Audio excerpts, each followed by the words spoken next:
So we should say right off the bat, we love QuickBooks. They are our friends. We talk with one another. We've been kind of, in a partnership for a long time. We arrange marriages with our children to just strengthen that bond.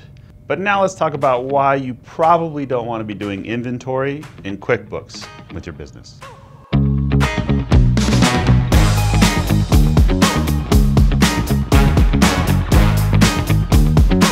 Like I said, we love QuickBooks, but QuickBooks was not made for inventory. They are an amazing financial solution for payroll, finances, and on. But they weren't made for inventory.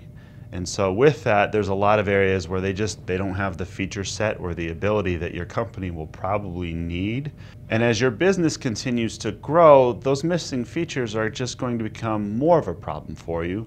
And what you might be doing is trying to put some other things in those gaps that you're having to hop back and forth on, which in itself isn't necessarily a bad thing, but that hopping back and forth oftentimes can lead to your ability to have more human error, because really you're having more touches, you're having more interactions with different solutions outside of one main hub, and that can commonly lead to error.